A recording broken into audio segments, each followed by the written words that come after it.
Hey guys, it's Ben again, and today I want to talk about a very special book to me. This is my second time reading it, and that's Story the Eye by George Bataille. This was a recommendation from Books Better Than Food. He really pushes this novel, and I can see why. It's just a beautiful novel about eroticism in a very horrible way. It's funny to say that, but pretty much it's about two French teenagers on the countryside finding each other and going through all these crazy erotic things, ranging from the friend um, being in the madhouse from the sexual acts, and to them going to Spain. Now George Bataille, I read that in 18. I read it again, and in 19 I read half of his book on eroticism, death, and sensuality. And this book is very important to me in its own right because this is pretty much my intellectual understanding and emotional understanding of the basis of eroticism for myself in a lot of ways as well. And you can just see that strewn throughout the book so much because what his idea of eroticism is that death and life, death and sex, are both intertwined. It's almost like he says they're part of the same coin, but it's not a coin because it's not a binary. It all just meshed together and one feeds in and one feeds back to the other. So, like an example he gives is that we are discontinuous beings, and through the act of sex, it's the closest that we can get to being continuous. This closest we can get to be combined and in experiencing our own way of life. And experiencing the togetherness of life to ourselves, but it never quite reaches that togetherness. But through the act of sex, we also have the act of death, because once we have a child, we are made aware of our own mortality, because it's a stopgap in our life. We realize, hey, I'm at this point where I can have a child, I'm at this point where I can die. And at the same time, death induces sexuality, like where we see in people sacrificed, seeing death so ever present and blunt in our face makes us want to reproduce. I'm not a fan of Freud, but it's Freud's idea of the thanatos. Like a great example of this is that if you have an abortion, for 2 weeks after your abortion, your body just wants to have another baby. Your biology is saying, have a kid, we just lost what was inside of us, let us have another kid. And not to get into the complicated abortion debates live, but that I'm more liberal on that. It's easier myself. But anyway, the point is that something to that effect of death goes and incites that ever-present being and wanting to reproduce in that sense. And you see that all throughout the book with the imagery. So they Bataille likes to employ the use of eggs in sexual acts between the characters, where the main character Simone keeps putting eggs inside of herself and sitting on it, if you know what I mean. And so, or putting boiled eggs in her toilet and pissing on them. And that's a very interesting thing, because at first you think it's just him being kinky, but after understanding his philosophy more, you do see that it's that interrelationship between the two that he's getting at. What is the ever-present symbol of life? That being an egg, the present of birth, one that has not been born, and they crush it, so it's killing that life, but it's killing it within her sex, her literal sex, and they use it to induce eroticism. So again, and what is sex? Sex is the progenitor of life, of our offspring. So it's that death and awakening of life all captured into one in itself. You also have moments of the great part with a gun. And the typical imagery with a gun is like phallic imagery representing the man and whatnot. But this gun more goes back to represent that idea where it accidentally shoots off in the male main character's pocket, and him and Simone are scaled, and they don't have sex. They just hold each other. They're terrified.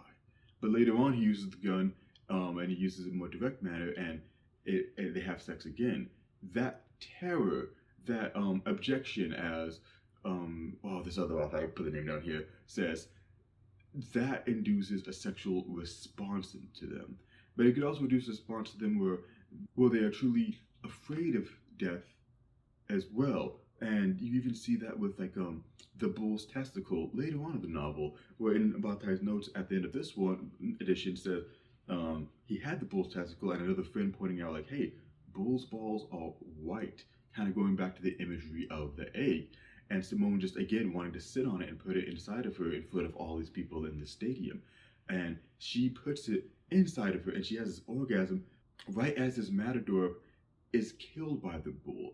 And her climax coincides with the death of him. Again, that imagery between life and death coexisting and commingling with each other, and death inciting that erotic sexual response in a person. Also, Bataille is a lot like Sade, but isn't in a very distinct way. Well, Sade loved the transgress and fight against the church and just wanted to get away and do away with all these traditions. Bataille wants to keep them, specifically for the reason of eroticism. His idea is that eroticism and sexuality come from transgressing. It comes from breaking the norms. Sexuality doesn't come from the rules of staying in it. So actually, Bataille himself in real life wanted to make his own religion so that way they could have rules to transgress. And you see that in this one is that, so he didn't want to abolish these systems because we wouldn't be able to transgress and be sexual within them. So within this story, you see that where the main character at one point, lives in Simone's home, and the mother's there. Now the goal isn't so he can be there permanently, so he can stay there as long as he wants. No, because for him, the idea of the mother walking in on them, the idea of him almost bullying the mother to a degree where the mother sees him there and gets surprised or sees the sexual act, so they pee on her. That is the excitement where they get to transgress against the mother's rule, and that incites a sexuality, so erotic response. So, from us, it's like, oh, let's try to make this work so we can have more sex here. For them, it's like, no. We have these rules. Let's break them. Let's go against them. You see that at the end of the church, where they're in the church and they're doing confessionals, which is supposed to be an act to get rid of your sin. But however, through that, it gives the priest an erection, especially when Simone says, do you like that I'm touching my beaver right now? But these sexual acts, again, these transgressive acts against a system and the more stringent the acts, the more the erotic response, to the point where they kill a priest. That's where the book climaxes into the most erotic response. Just big middle finger to the church and making a priest fall victim to his more carnal desires. And that's kind of where you get the imagery of the story of the eye, because they take out the priest's eye and she puts it in her sex and, pees on it. And it looks like a former character died within her sex like that, and the main character noticed. So the imagery of the egg evolves into another imagery of sex, of the testicle, and evolves into the eye, which is typically kind of seen as like, the window to the soul. It's the part that makes us the most human and expressive.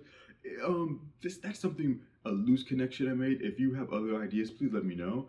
But you see that spherical symbol of the egg, and which is placed within her sex, just evolving throughout the novel. But it's always taking a white circular form related to some way of the sex or reproduction until it leads into the final image of the eye. Mania is a big part of this novel.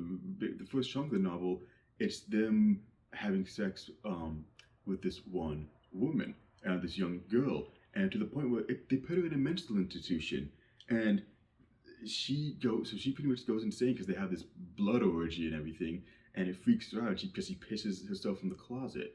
So I think the character's name was Marcella. She goes in crazy, she's in an institution, and then Simone kind of goes crazy as well, because she has screaming fits and fits where she just can't stand the main character because she just wants to have Marcella back with them and just to have sex with her and to take her back in there. And when they finally do, she ends up killing herself because she sees him as a cardinal, the evil cardinal, the evil executioner, because when he opened up the cupboard in the orgy and saw him, he was covered in blood, and she mistook him for that religious figure. Again, a religious figure whose job is to execute people or to read people's last rites. And it's bringing, again, that idea of sex, death, and religion all into one. And that makes her kill herself. And that has a profound effect on the characters, but not in a negative way necessarily. It almost gives them leeway to see the sexual partner to go into more depravity. After that is when they have to escape to Spain, and they meet the rich benefactor there, who really comes out of nowhere in the novel. It's the only myth I have. but it allows them to just go and experience that much more so. So with all these crazy sex acts, and with all the piss and everything, all the bloodletting and whatnot, and it's not just an author trying to be crazy; it's trying to really just demonstrate his core ideologies about sex. And because of that, it's much like reading Delaney or Assad, where it's just kind of like, hey, this is stuff that actually turns the author on, and them delving into that almost makes the acts they pick a bit more tough to take down because it's so earnest and everything. But it's like he's trying to show like, no, this is what my love is. This is what I see eroticism. This is sexuality. Because sexuality, sex is just like two people like banging meat together. Eroticism is the act of sex, the act of understanding the other person. And it's Simone and the main character trying two discontinuous beings who are, because we're all separate from each other, is desperately trying to become continuous.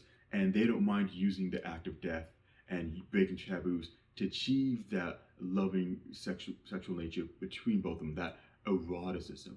And because of that, it makes it an oddly nostalgic novel. It's almost like somebody reminiscing about their love. And even though, like, yeah, they do really messed up stuff and murder, that's what gives this book its defined beauty and what really separates it from a lot of other erotica. And so, Story of the Eye by George Bataille, I 100% recommend it. I've even recommended it to people try to date and everything. It's a beautiful book, and it's only like 80 pages and really short pages. So definitely check it out. It is definitely worth your time and worth the read. And go in it with that ideas that I talked about here, and you'll really see them prevalent all throughout the book.